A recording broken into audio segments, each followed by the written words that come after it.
Welcome to Film Freaks. This is Justin Llewellyn. Eddie Williams. And here is our audio discussion of 1922, which is yet another film that is based on an adaptation by Stephen King, based on his novella of the same name that was published in 2010. And this story deals with a farmer named Wilford James, played by Thomas Jane, who lives on a farm, and this is out in the 1920s. Basically, he wants to get a financial gain by by keeping all of his farms and stuff, or his his farm.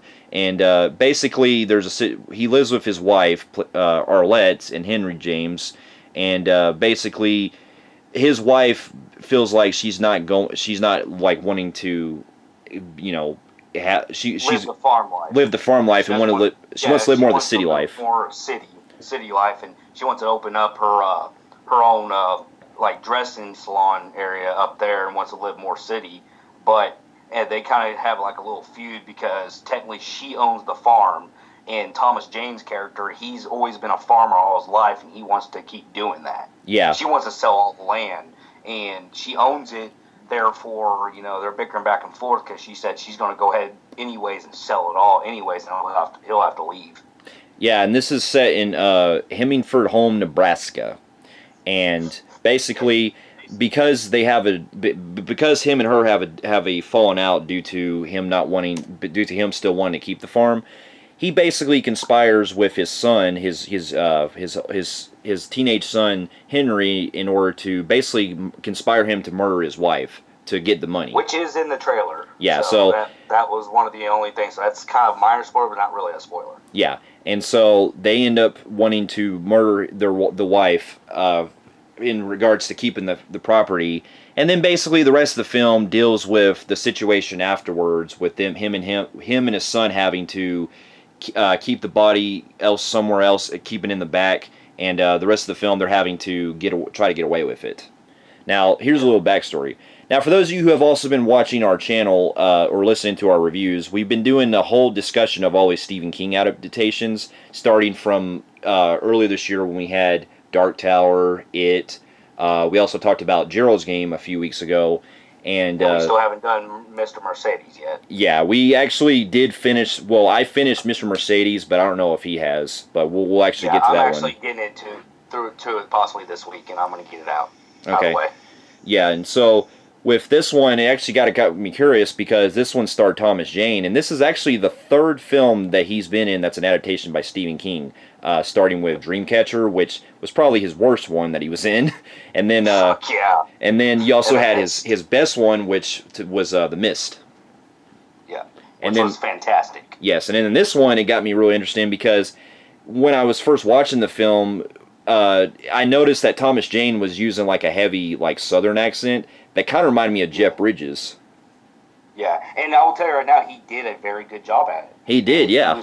And I love Thomas Jane and a lot of things he does. So I was glad to see him come back and do another, like a movie, let alone Stephen King one.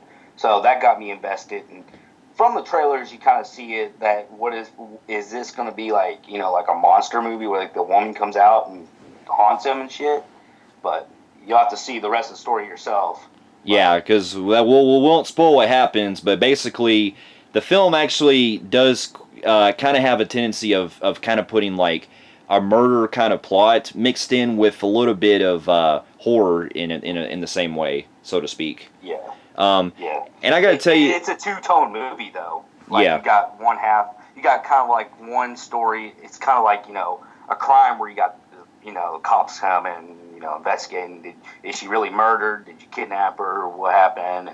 And then it just flips itself, and then it kind of becomes like a psychological horror. Yeah, and I gotta tell you, like I'll admit that I didn't mind the film. I thought it was it was good, but I will say that it wasn't quite as good as I thought it would be. But I'll get into pretty much my pros. To start out with, the thing that carries this movie for me the most is Thomas Jane. Like, he is so fantastic in this role. Like, this is probably one of my favorite performances that he's done in years. Yeah, to me, like he said, I like the film, but I thought it was doable, but it's not terrible at all. It's good. It's just I feel like this was like one of my more forgettable of this year's. You know, that I've seen other than you got Dark Tower, which is bad, but I just felt like I can watch this, and I'd probably never watch it again. Yeah, it's my second. I'd say it's my.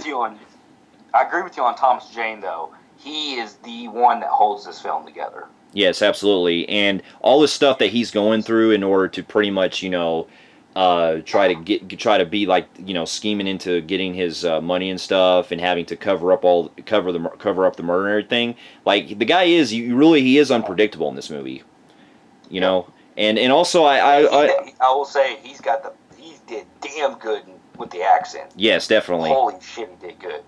Yeah, and with this actually taking place, well, I know the book, the Stephen King, the story, the novella is actually published in a collection of short stories under Full Dark, No Stars by Stephen King.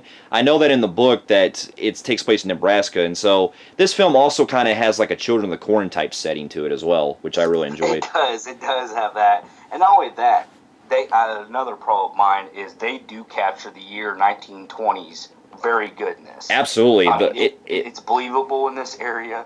The cinematography is amazing. I will give it that, too. And this is yet another film that, well, only a portion of it actually takes place in the snow, and it looked quite well. It looked quite, cool.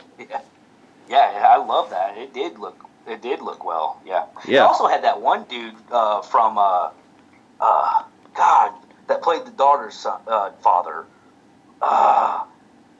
Walking Tall. Yeah, Neil McDonough. Yeah. Yeah, I remember him. He was from Walking Tall and Minority Report and all that. Yeah, he was good in this. He plays the guy who wants to basically get the property from Thomas Jane and everything, and it kind of has. And he's also like snooping around trying to figure out stuff. And then another thing that I was actually really surprised by was how the film is trying to grasp this basically when it digs in deeper with the movie. When you start to see the stuff coming together with Thomas Jane trying to cover up the murder and everything, there's something that happens that I really did find fascinating, and it pays off quite well in the end. Yeah, I did like the payoff the actual end. We'll get to our cons a little bit, but yeah, I mean the story has like its interesting parts.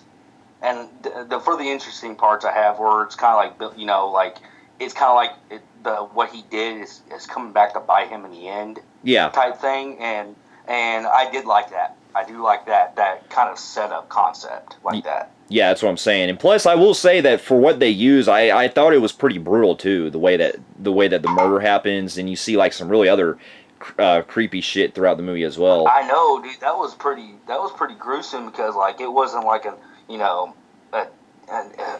pretty easy death. It was like he was fucking up while he was killing her, and it was making it like go worse. Yeah, that's what I'm saying.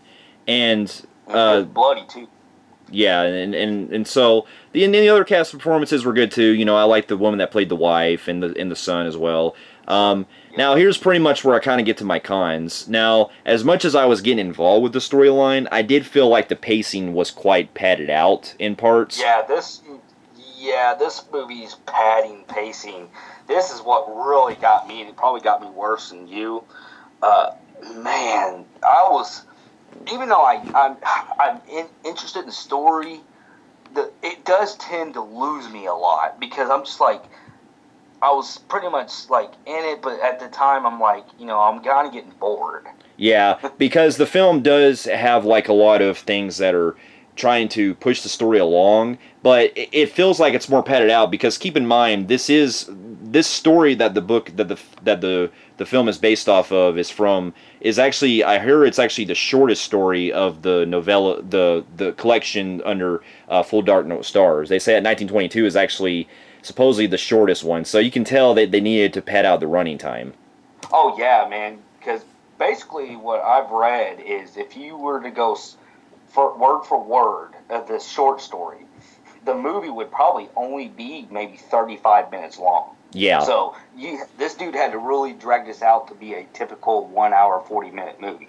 Yeah, and though there are some interesting things that do happen, throughout the film. I was kind of like turned off by it because it did have like a lot of scenes that were like kind of interspliced with other stuff that was happening, but they didn't like focus on it too much. Yeah, Like, there was a lot of things that did. Yeah, I agree with you. Like, the thing of what kind of killed me was like I was hoping there would be more investigating, where like they're not kind of believing his story, and then it kind of like it kind of results in it blends in the stuff that does happen later on in the story. Yeah, which kind of like like maybe like the cops could have died, snooping around, and then like that girl could have maybe killed them or some shit like that. I was kind of like a little turned off. They just pretty much wrote it off. Okay, she just moved on, and then you never really see those cops again when they said they're going to return. Yeah, that's what I was thinking. It's just one of those situations where it could have been a lot better than what it was going for. But and another thing too, but that's really like that is like probably my biggest con for the film, because since the pacing really didn't felt like it was padded out, it did kind of lose me until probably close to the final third of the film. Okay, now this is something that I discussed with you over text. I'm not going to tell this because it's a spoiler, but it kind of was like a pro con. Like I liked with the closing story with the son, but I felt like it would have been cool if it could have been like more stretch on what led to those events. Why? Yeah, okay, we're not going to spoil what happens. It just threw it in there like it's been going on for a while. It's like, and then the whatever happens. Spoiler. I'm not going to talk about it, but something happens, and it just feels like they kind of like boom, boom, boom, boom, just like rush that. Yeah, part in. Well, we won't spoil what happens, but basically there is something that involves with the son that goes on later on in the film that we felt like that's where I was kind of thinking they kind of rushed into. Well, at first I was kind of, but then when they did something with it, it did actually have something that got to me, but I can't really go into it without spoiling it. Yeah, but it does. The ending does have a good payoff. I really liked. Yes, and to also say this, the ending of it as well. It actually was different from the book, because the book had a more straight. It kind of had more of an ending that kind of wrapped everything up. This one felt like it was a more ambiguous type ending, which I actually really enjoyed. Yeah. So I haven't read the book, but I mean, if I ever read that book, this story that's from Full Dark No Stars, I'll probably check it out out of curiosity. But overall, with that being said, I will say that I did enjoy this one, but it's probably my second least favorite of Stephen King's films this year. It's definitely way better than Dark Tower, but I felt like it was a lot more. It could have been way more better than what I thought it would be. So with that, I'm going to give it a 7 out of 10. All right, yeah, I'm going to go lower than you. I'm going to give this film a 6 out of 10. Fair enough. Well, for those of you who have also seen 1922 on Netflix, and have also read the book as well, comment below and let us know what you guys thought of those. And you can also feel free to check out some of our other Stephen King discussions we've had on here as well. And you can also feel free to like and subscribe to our channel and check out some of our other reviews. And also check out our website at filmfreaks.com. And we'll be seeing you in our next review. We'll see you later. Later.